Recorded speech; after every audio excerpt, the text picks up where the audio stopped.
So these two have also played a couple times. In general, I think Popo Ring usually takes it, but I want to say it's pretty close. Oh. I just want to start out here real quick. So Take does a good job just putting some balls out, shooting, getting the lead.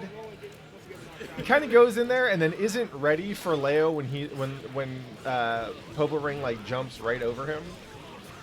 I kind of wonder why he went in instead of just continuing to stay out and send balls. Aw, thanks, Raul, man. Sorry for the spoilers. A quick first round of Popo Ring. Let's actually see where that damage came from, though.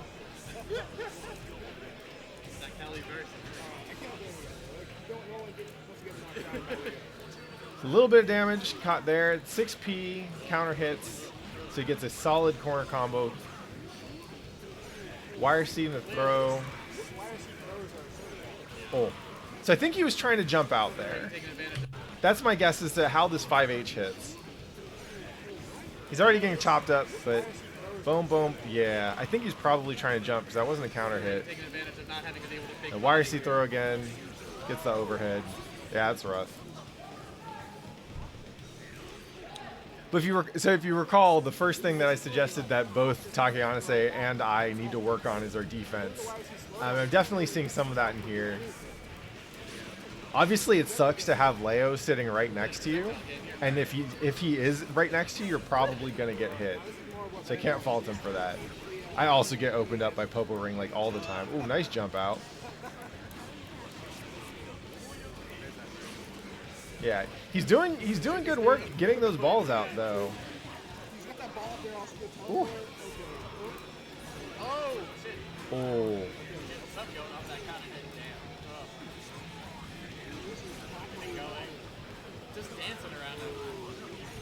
Yeah, Popo Ring with the stock mix-ups right here. And Bonjin just wasn't ready for that. Let's see that again real quick. This is a quick round. So I like, hey, what up, Rakuyo? I like the parts here where Take is shooting balls. It's only once he moves forward that he is starting, that he gets caught, basically. Like, I wonder if he should just be sitting back.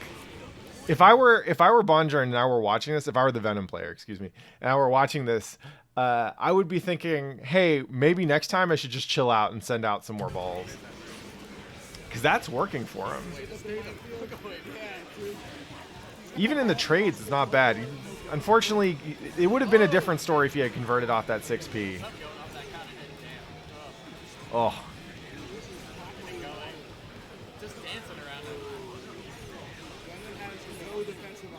Yeah, Rush. I don't even know if he'd want to necessarily, especially because like Leo's range of movement, his mobility zone for approaching is pretty small when it comes to Guilty Gear characters. So I would expect that the risk reward is in favor of Venom, mostly just shooting balls.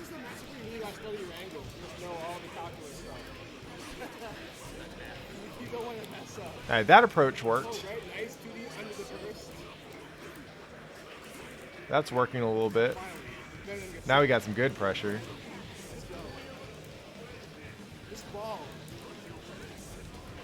Yeah, so he's playing it a little more carefully now, but he's still going in on that. Leo sees all the math equations up here and he just starts fucking just cuts through it. All right, jump out. Oh, almost worked. Woo. Scary as hell right there. Oh, jumped out again. Make some space for the ball. Yeah. If you're in the corner, I could see this being a pretty solid play. Okay, gets the throw. And that'll chip him out, I think. Yeah, okay. Slowly killing him. First I'll take your meter, then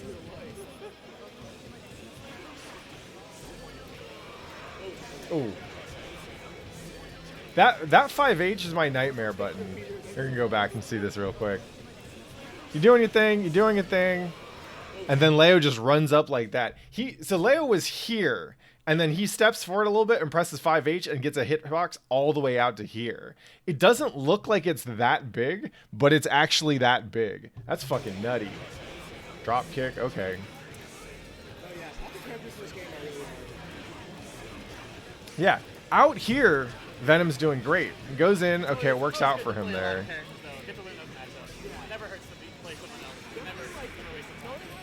Woo.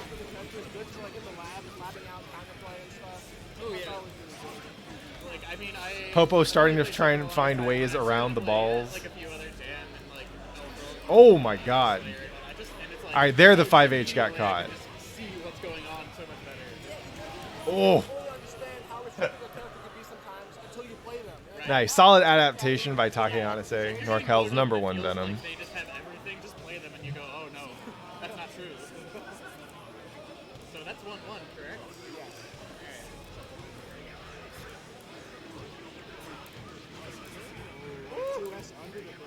Speed again in that ass. And again, we mentioned this yesterday, but look at the way that Popo Ring just weaves in and out once he's in a certain range. In, out, in, out. I really like how kind of dynamic his just his mid-screen like footsies game is.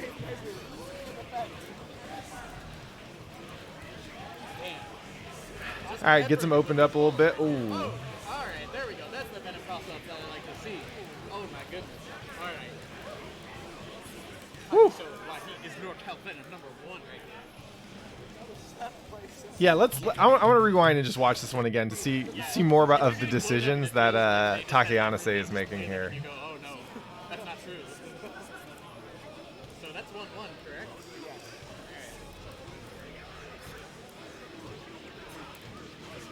Woo.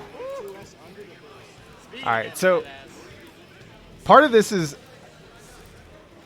I would classify it as luck that some of Bonjurn's buttons aren't getting picked up, because Venom is whiffing a decent amount of buttons in the beginning and not getting hit for them. And I would expect Leo to be catching those. Just peppering him with these balls right here. Oh, But yeah. all right, there we go. That's the Venom cross-up that I like to see. Yeah, so the approaches are starting to work a little bit better for Take once he gets past that initial. The first contact is hard for Venom. If he can get Leo to block something, then Venom's got some room to work with. What up, Denim Daddy? Good to see you. Sweet. Look at that chip. Got some good balls up in here. Ooh. Good pressure. Oh. Can you IV and Wake up super, yeah. You always got to look out for that against Leo players. It's really just a matter of paying attention to their meter. Woo! Nice blitz. What up, Dechoy? Alright, now it's Leo's turn to keep Venom in the corner. I know, it fucking sucks, man. Oh! Good combos. Oh. Gets caught. I don't know if he's pressing buttons there. Let me see that real quick. So Leo gets the corner combo. Nice. All right, I think Take was trying to jump out here because he wasn't counter hit, and there isn't really a mix up there.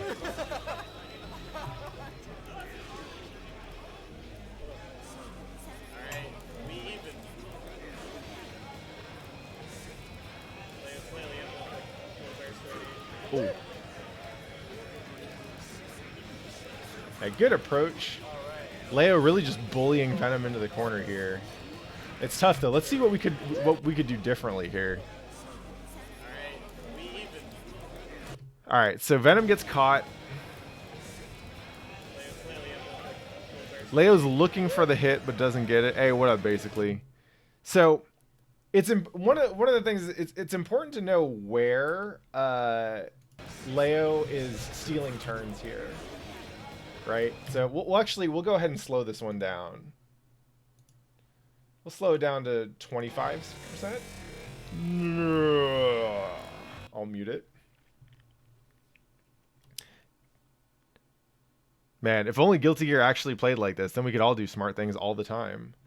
It gets anti-aired, but it doesn't stop the balls. We got a trade. IB, knee bazooka, run up. So that run up into 5P. Let's check the frames real quick. Oh, nice, Kung Fu. All right. We're looking at Leo.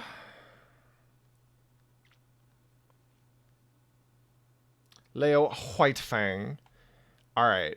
So Take start. So right off the bat, if we start this pressure string, let's see. Oh no! Did I fuck up? No, it's too far ahead. That was a wake up suit. Oh, this is the previous round. Yeah. Okay, here we go. Yeah, mashing. The decision to mash is going to be different for every character, right? But it's important to know at the very least where your mash opportunities are and where the opponent is stealing turns.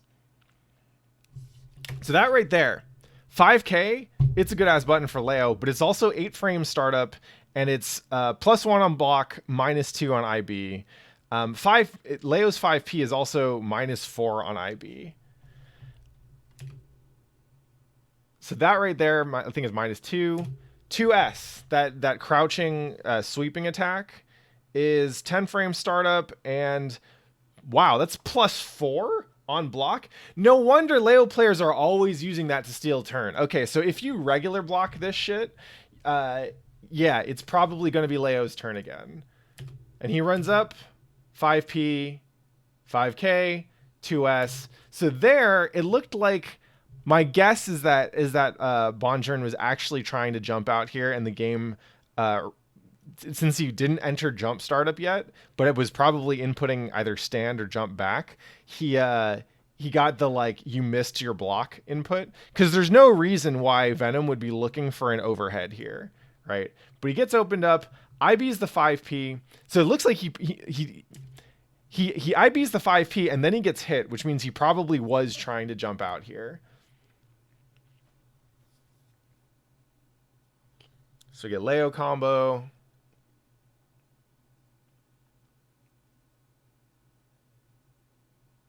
Yeah. So at this point, things are looking pretty grim for Venom, right? Popo Ring just spent his Leo meter to wire see the meaty fireball, which gives him great position and great Oki.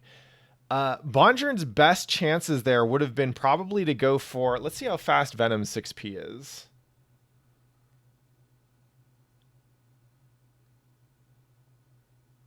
Venom 6P is 7 frame startup. 2K is 5 frames. Close S. Okay, yeah. So Venom's buttons are pretty slow too, which is probably why he ended up in this position. But he probably could have gone for like, yeah. I'm guessing 6P might have worked here in some of those IB situations. It probably wouldn't have hit Leo out of something unless, well, it might have hit Leo out of something like after the IB 5P. But in general, like, it looks like his best options there would have either been to swing or to commit to FDing earlier and try and push Leo out. That's hard though. Like he's trying to jump away after Leo has already run in and stolen a bunch of turns. And when Leo gets to run in for free, what he does is essentially he resets his pressure, so he's able to stay close to you. Jumping out of a pressure string only works in Guilty Gear once you've gotten them to either whiff a button or push them back to a range where their button is slow enough that it won't hit you out of jump startup, right? So yeah, in like, I highly recommend checking out the Leo countermeasures doc for specific tips on how to deal with these situations. But I think part of it was Popo Ring was just committed to stealing turns and staying in Venom's face. And Venom was looking for an opportunity to jump out, which just wasn't the right call here in that situation. Let's see. Anyway, we'll go ahead and play through the rest of this round now. But in general, like, Leo moves too quickly for most people to be able to make decisions like that on the fly. So you kind of need to preload what you want to look for against Venom, and then just fucking go for it. Yeah, so Leo's doing Leo things. Take has to use the burst. Oh, gets countered. It's rough stuff. Yeah, don't take Pat's hand. It's all like gross and like covered in sand. Hey, what up, Sea Leaf Dojo? Good to see you. Popo ring up. Damn, Venom's 2D is only 6 frames? The fuck? All over that book right now. Are you serious right now? Yup. Okay. Yeah. That explains why this motherfucker mashes it all the time against me. Yeah.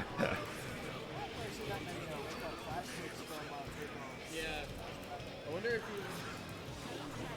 there's a particular reason for that. He just knows what Tasha can do to him. There we go. Oh, alright. Look at the chip going. Yeah. Woo. Give me your life or give me your Taking that chip. Yeah, I've been there. I've been there, Popo Ring. Let's see that one again. I just want to see this quick round. Yeah, so what could Leo have been doing here? The burst was good. He manages to win his way back into neutral. Not going for the stance counter obviously would have been one of those things. Wait, what was the combo starter here? 2K knockdown. Okay. Yeah, so he gets the IAD or the late air dash starter. He got it. So in general, people often don't pay that much attention to this in Guilty Gear, especially at newer levels, because getting a hit in Guilty Gear feels bad, right? You get hit by a low and you're grounded. You've got a grounded string that might launch you, might knock you down and put you in a mix-up. The combo is probably pretty long. If you got hit by a jump in, then you got to eat the jump in plus the grounded string plus whatever follow-up, right? Like, and remember, like, fighting games are psychological, right? People often don't get hit and think, oh, I'm going to take a lot of damage from this, right? Unless it's like a counter hit 6H or something, right? The thing that's telling you I'm going to take a lot of damage from this is that when you're getting hit, you're locked out of controlling your character for a little while. You hear the hit effects, you see the like attacks just slashing into your character, and it makes you think, wow, I'm getting fucked up, right? Incidentally, this is also why a lot of new players go for like super mashy OTG strings, even when they don't do any damage, right? OTGs do like 10% the damage, and it's usually not worth going for over good Oki, but people still do it just because it feels good. It makes you feel like you're doing work, right?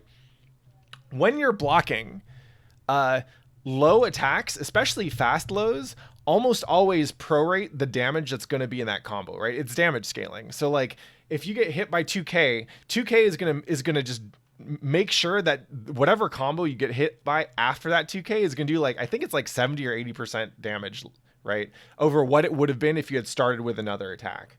So if you don't know which way to block, you probably want to block high, especially if you have life to lose, right? If it's the last hit, it doesn't matter.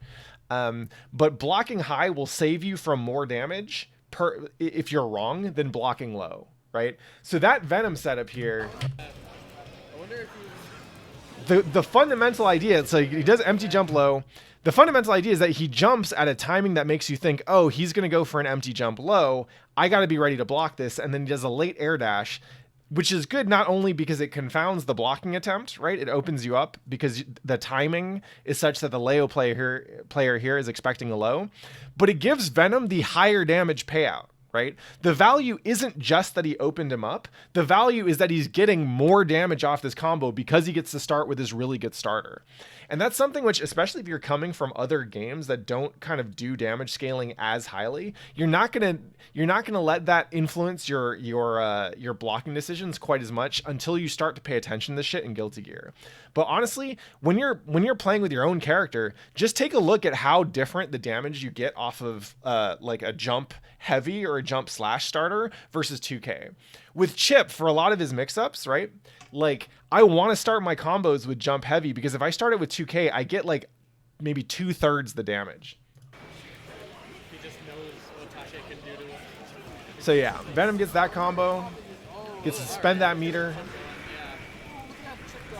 I actually like the decision to just go for meter because he's so far behind at this point that I think Leo probably has a better chance of just coming back and destroying with this meter than he does trying to basically play with even meter and a significant life deficit.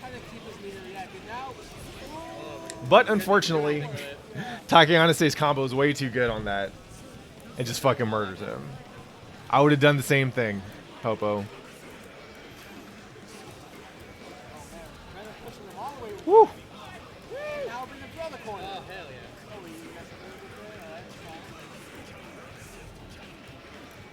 Yeah, absolutely, Sea Leaf. If you're bursting combos, like if you get hit by a round start fast low that's high proration and you burst that shit, that just made your burst less valuable than it could have been.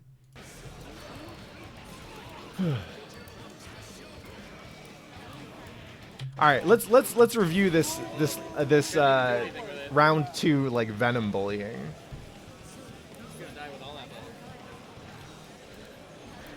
So gets the jump H, I think that is. Slow stinger or whatever. Good block in the throw.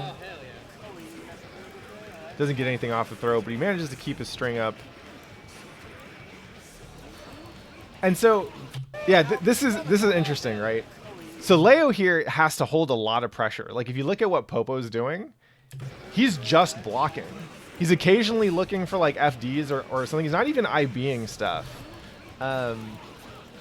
And there, yeah, so he's waiting for the opportunity to strike. But remember, like, we just looked at Leo's buttons. A lot of Leo's buttons are slow as fuck. So if you're pressuring him, he's not looking for opportunities to mash necessarily. Which is funny because, like, if you didn't look at Leo's frame data, you might not realize how much it sucks to be Leo and just be blocking a ton of shit in his face, right? When Leo's blocking, he's actually probably looking for opportunities to flash kick because he doesn't have much that's that fast, right? If you give Leo something that's a little bit slower and easier to see, then yeah, he'll swing on you. He'll try and 6P, he'll try and counter poke, whatever.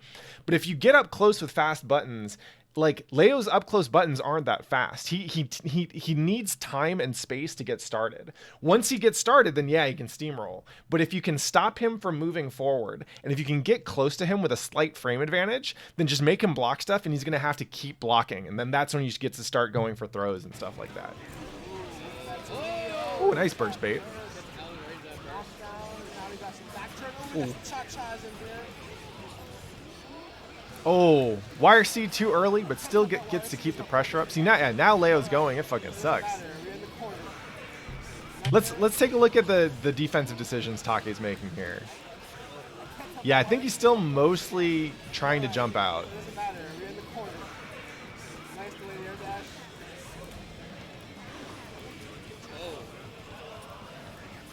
Oh, so that was good here, and this is honestly something that, like, if y'all aren't doing this, you need to be doing this. So here, Popo goes for the slow fireball, right?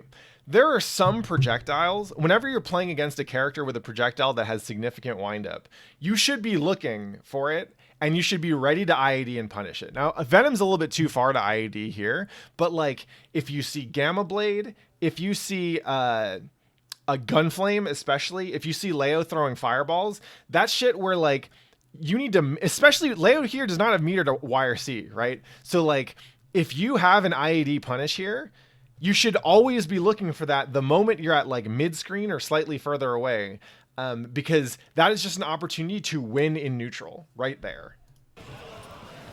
And that shit is very reactable.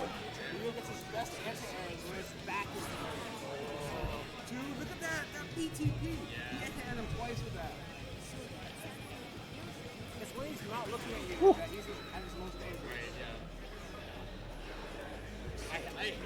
There we go. Yeah, when Take's Venom is just going in without much ball cover, it fucking scares me. Oh. Alright, good buttons. Hey. NorCal's best Venom, getting those combos in. Oh, nice. Oh, gets DP'd. This is the beginning of the end.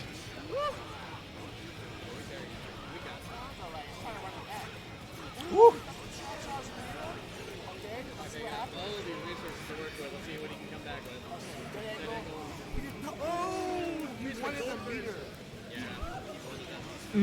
Oh. No, get out of there. Solidarity. Oh, shit. Ah! Let's see how that happened again. So yeah, Venom starts winning here like a lot. He's got, oh, it's so juicy. Those counter hits.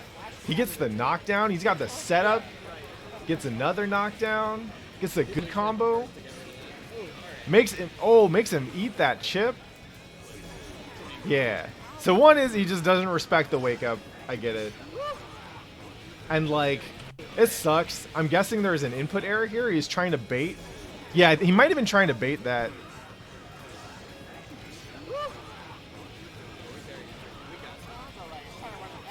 Oh, yeah. Those lows are annoying to deal with. Oh, good blitz. That 6P was just bullshit. Oh, I think he fucked up and missed his ball there. Fam. Yeah.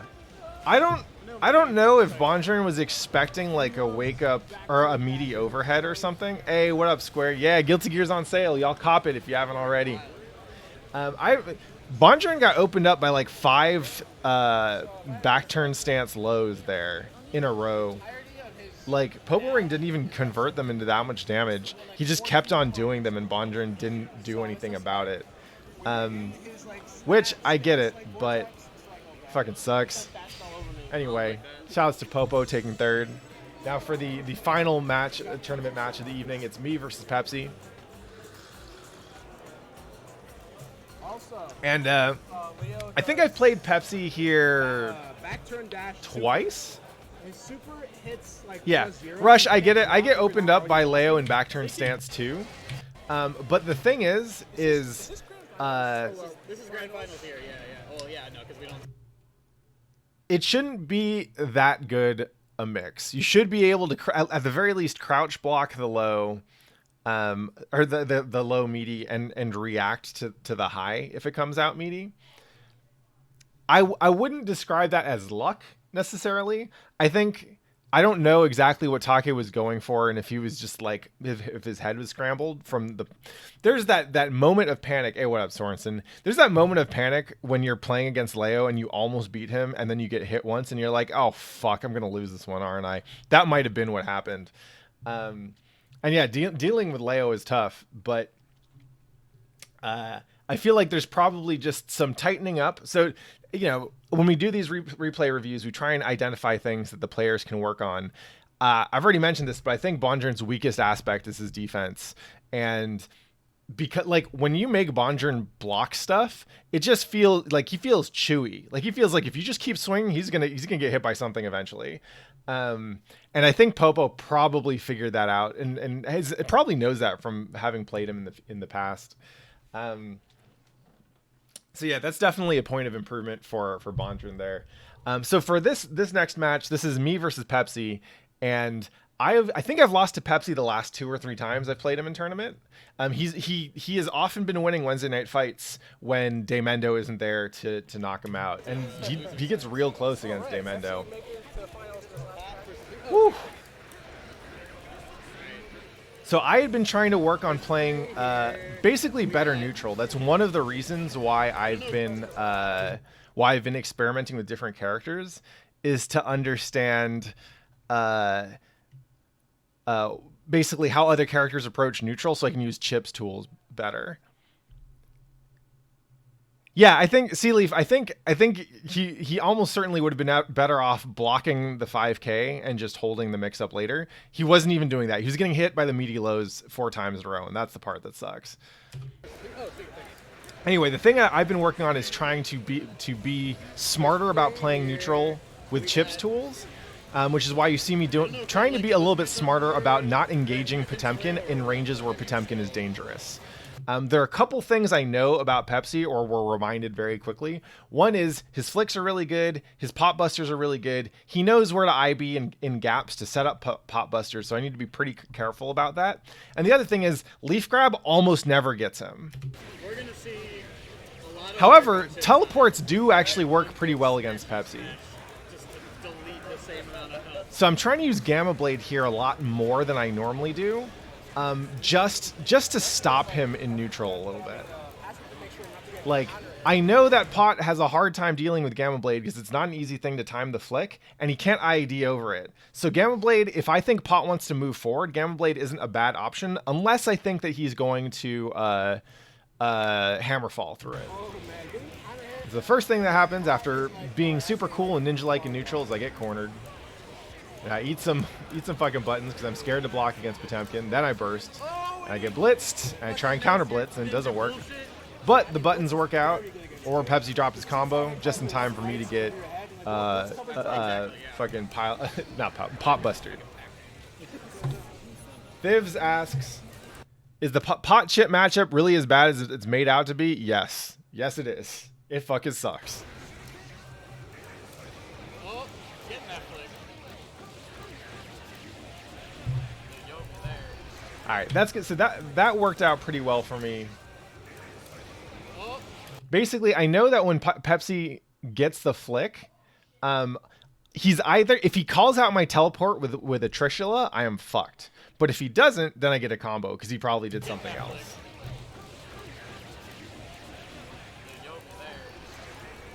Whew. Put myself in the corner, not the smartest move. Teleported out of the corner. This is what I was saying yesterday. Y'all got to punish those blocked JDs. Like that.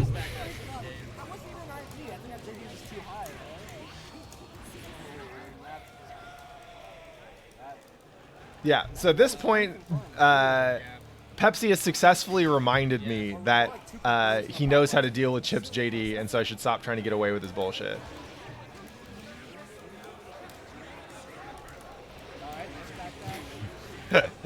Yeah, Kung Fu running back, a popular quote from the chat. See, look at that.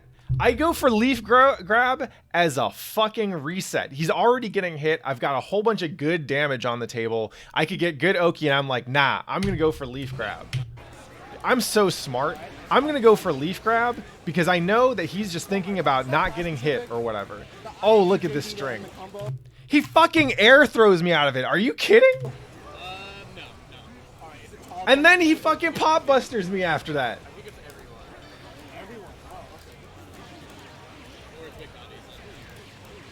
Oh. Alright, got his burst out.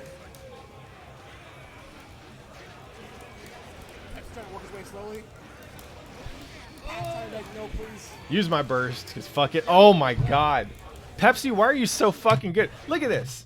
Alright? Look at this. Okay, so he gets opened up here. Bursts out.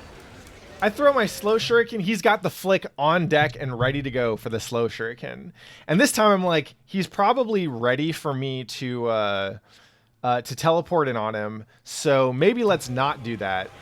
He presses a button because he was looking for it. I'm like, okay, cool.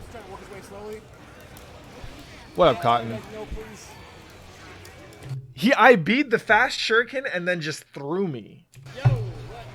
And then wasted his meter because he didn't get a conversion off that. Okay.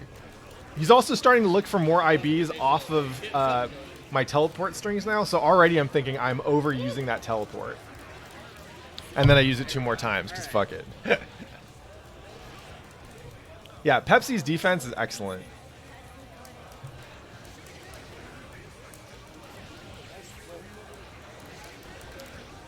Yeah, so I am trying to be far less committal with my engagement here than I often am against other characters because I'm scared as shit of Pot. So this is me, like, I'm not running away all the time, but I am running away a little bit because Pot scares me, and when I can, I'd rather stack stuff like invisibility or get the slow shuriken out so I can just have more advantage in neutral when I can get it. Also, this is something that I specifically have been working on for this matchup. It's something I need to be working on more in general. But wake up backdash YRC is a really good wake up option for Chip because it costs 25 meter and it's like it just kind of wins against a lot of stuff. So I still had to spend a lot of meter to get out of there, but I didn't have to play the mini game of, oh shit, is Pot going to press a button or swing because YRC backdash just got me out of it.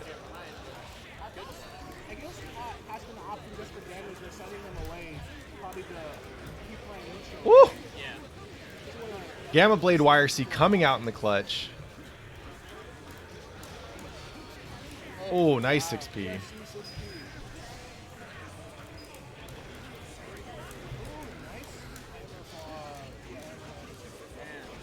Oh, good person like that. Oh my god. Yeah, also shout outs to Pepsi being able to throw me out of YRC teleport. Yeah, I will use Gamma Blade less when fucking Potemkin is coming in on my ass, especially if he's on point with Flicks and Hammerfall, right? Because if he Hammer Falls through Gamma Blade, I'm fucked unless I have YRC and he doesn't.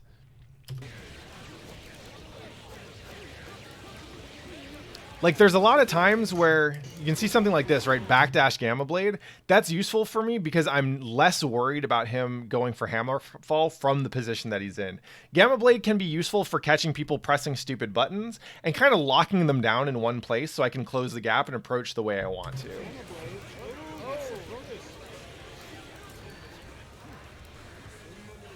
Yeah, Pepsi uses like all of Pot's tools. It's really cool to see. Oh my god. What is going on here?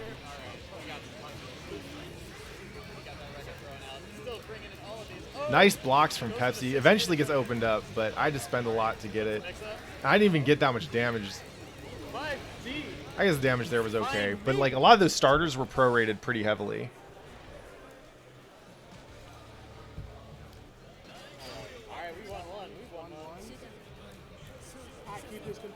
What up, Crytham? Also, one of my goals in this match is just not letting him get a bunch of free slide heads, because that shit just fucking kills me. I give up so much if I give him a slide head knockdown. Oh, I think that was me YRCing the Gamma Blade too early.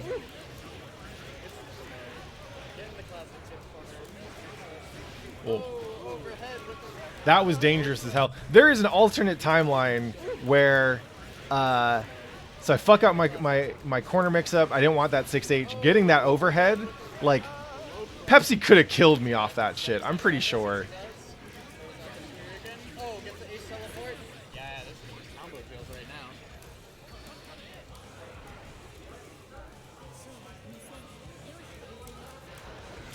Sealeaf asks, what does Chip primarily do to prevent Hammerfall? Run up 5K.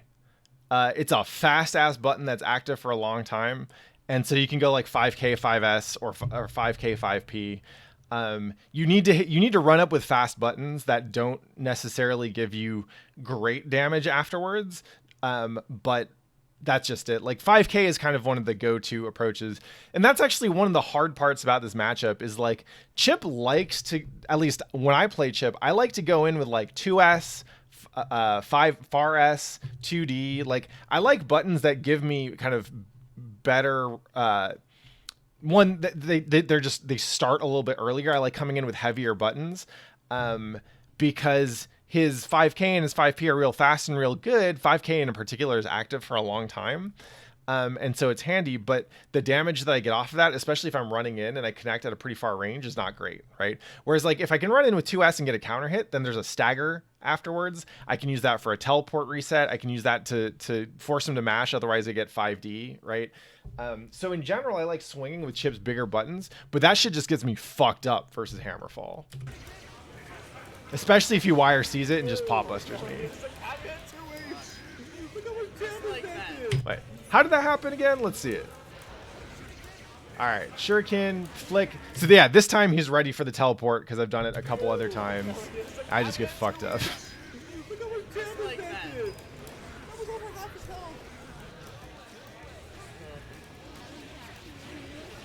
Oh, that was bad. What I should have done there is go for the instant air dash JD. It would have gotten me a knockdown. Chip doesn't get much off of just like a random Rekka hit. Yeah, there we go. Again with the YRC backdash really coming through and saving my ass. The last time I played against Pepsi, I distinctly remember just not being able to deal with his just basic ass pressure strings. And so I just wanted to grind that wake up backdash YRC. That's gonna save it. Not unless it's Ooh. good. There we go. I think that's the only successful leaf grab I got. And if you check it out, like if we see that again, why did that work? Well, I caught him with a shuriken, and then he IB'd a bunch of stuff. But he was definitely ready to keep on blocking a grounded string.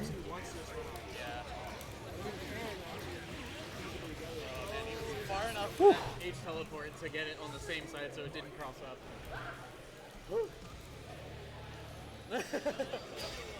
Same side. Alright, so we got 2-1. Yeah, round start, get the hell out of there. I did enjoy that interaction here. Alright, so we got 2-1. So I'm like, peace. At this point, I've pretty much taken for granted that Pepsi can flick any projectile he wants to. But he obviously wasn't expecting to get gammaed through his reflection. I can't finish it up, but... I can't follow it up afterwards, but I'm still feeling okay about that. Look at all these IVs, goddamn. Pepsi is just like... Pepsi does the most homework. It's wild. The brain and the front. Yeah, there, again, going for wake up backdash. I didn't get the YRC because he got his. Ooh, the classic cross under. But even then, the backdash saved my ass there because I only got caught by like a far S or something. Ooh. Do we got Ryo Renagi? Yeah, we do. Oh no.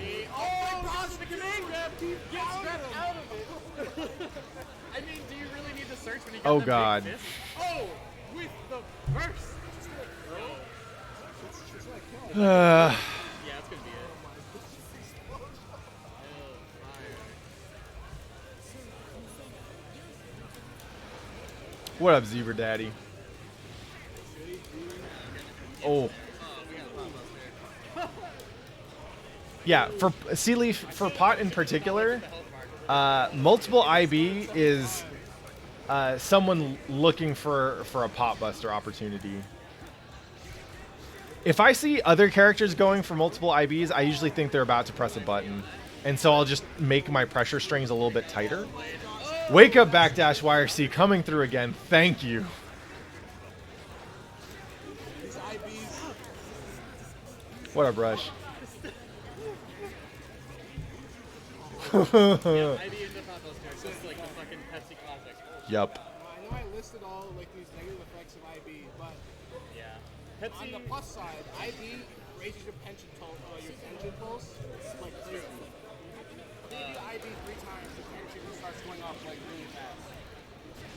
Pepsi was having a little bit of character crisis, and he was playing Soul for a bit, but I think he settled back in the. Oh, nice, Trishula. I think that seems to happen to everybody who like. Cause I actually know I'm switching to this character. and then Pepsi they get to a point that's making good use of his 2P there. and then they just stick with it. They remember. Oh my god. They were there. I still am baffled that that worked. I remembered that. And then they get to a point So he goes for Hammerfall. out their original. And then He goes for Hammerfall here. they remember. 2S into 2H somehow gave me a counter hit. I don't know what Pepsi did out of that, but I feel like that probably wouldn't have worked. We Woo. got IVs. There we go. YRC Gamma Blade coming through. Good faith. Good old faithful. Okay, I got another leaf grab, and then I fucked up my combo. That should have just killed. Oh, thank God he didn't let that Trishula rock.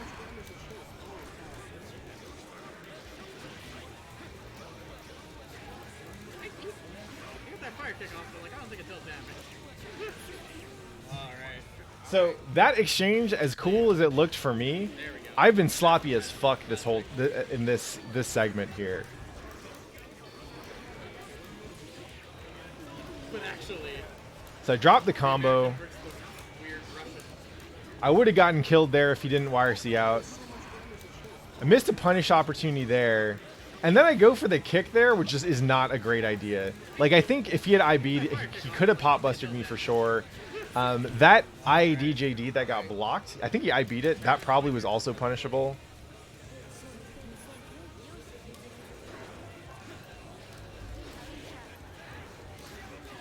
Yeah, so Pepsi's starting to let me get away with a lot more of those JDs. I think because his IB timing is expecting a button, but not necessarily expecting JD.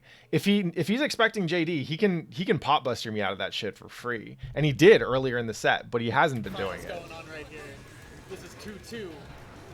Honestly, if Pepsi gets better at IBing the second hit of my JH, I'm fucked. Oh man. That was luck. Fast enough to get through that armor. Oh. This right here, by the way, I was saying earlier against Leo, sometimes you get hit even though you've got like a 90% life lead, and you're like, well, I guess this is when I lose now. I got pop bustered here, and I was like, oh god, this is how it starts. All that work. Pepsi with full stick of butter. Oh, I'm still regretting that P teleport there. And note the key chat message here from my lovely wife Irene. I just had to marry a friggin' chip player. Look at all the support I'm getting from chat. I fucking love you guys.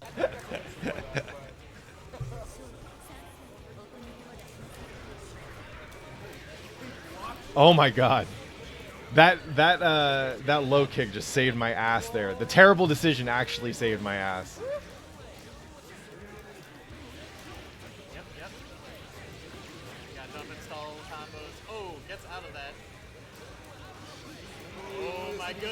Oh. Oh my god, again throwing me out of that shit. Pepsi, why are you so good? There we go. So I finally get that ID. I was lucky there that he let that blitz go early. Oh, scary. When I see those IBs, I'm terrified. All right. And I managed to defend my money last week. I don't think Pepsi... So Pepsi's shipping off. I think he's getting deployed in like Coast Guard or something. And so he's... After this set, we ran a Pepsi Must Die Kumite. But it was a graffiti. We're actually just wrapping up the replay review. But that was a great set. I have been playing against Pepsi so much lately, and we've just gone back and forth a lot, which is it's been super fun to play him. The one thing, so the big difference between this time and the last time I played him, which was almost a month ago, I asked Pepsi whose least favorite matchups were, and he said that Chip was one of them, even though Pot is a terrible matchup for Chip. And the thing is, so the thing that he said to me was, it just feels like he's being random. There's too many different things he could do. And so I got to test out a little bit of that. This is when I'm playing against Pepsi. I'm not playing against Pot, right? This is playing against the player. He told me that, and it got me thinking about all the different things that I can cycle through, right? You saw that I'd send out a projectile, he'd flick it, and then I'd do different things. I'd make him block something, and then sometimes I'd backdash. Sometimes I'd go for leaf grab. Sometimes I'd do whatever. The thing that I was trying out here wasn't just backdash YRC, though backdash YRC absolutely saved my ass. It was trying to make sure that I was constantly cycling through a bunch of different options in any time that we had a moment of clash, right? I wanted to basically make it so that Pepsi had too much to keep in RAM, and so that there would be one or two things that he just wasn't looking for, right? And one of the things I learned from playing him in this set is that he has leaf grab on his mind a lot, so maybe not do that, right? But there were other things that he had a hard time keeping track of. I got away with way too many H teleports. That's the cross-up air teleport. I got away with so many of them in this match that he wasn't ready to blitz or 6P or air throw or do anything, just because I got him thinking about other stuff, and also because I think it's just not very high on his stack in general. So when he can beat it, that's fine, but he doesn't keep it there consistently. And it was really neat to be able to talk to him about that, and then put together a plan that like helped me out next time. So definitely, like, I was feeling super happy after the set, not just because I finally I managed to beat him after losing to him a couple times, but also because like a lot of shit I did paid off, right? So one was I'd been working on Milia. Hey, Nerd Josh is live. That's cool. Shouts to Nerd Josh. One was I'd been working with other characters, and at that point specifically, I'd been working with Milia to try and improve my understanding of how Guilty Gear Neutral is played. The other thing was labbing backdash YRC as an option specifically to deal with Potemkin, because I just needed to be able to get up. And the last time I played him, I was not able to do that. And then playing against him and just trying to kind of overflow that buffer so that I can get him to execute arbitrary commands as it is. And yeah, so that's it. I think if I get to, hopefully I get to play Pepsi again. I think he'll make it to the NorCal Dogfight Team Tournament, which will be fun. I'm entering with Irene. It's gonna be fun as hell. But if not, we'll hopefully see him back here in 8 months or so, whenever he's done with his deployment. He doesn't leave, I think, until mid-November or something. But if I were Pepsi looking at this set, I think one of the things that I would do is just get a better understanding. Oh, I missed this earlier. Sentai, thank you so much for the follow, homie. Welcome to the crew. One of the things that I would do if I was Pepsi was just find a couple things that you want to keep in memory all the time, right? One is dealing with H teleport. I think Leaf Grab is fine. His IBs are on point. Just being able to consistently deal with teleport forces me into a much smaller box, right? And so if he's able to do that, and then if you can find something to beat Wake Up Backdash YRC, then I have to adapt in response, right? But yeah, that was Wednesday Night Fights. I defended my money, and I hope the replay review was useful. So I really like doing replay reviews. We may get in the habit of doing this replay review thing for Wednesday Night Fights Oakland specifically, because I want to help level everyone up. And I also don't get to watch that much of Wednesday Night Fights the stream anyway, when I'm there, because I'm too busy yelling at people. So this is a fun way for me to rewatch.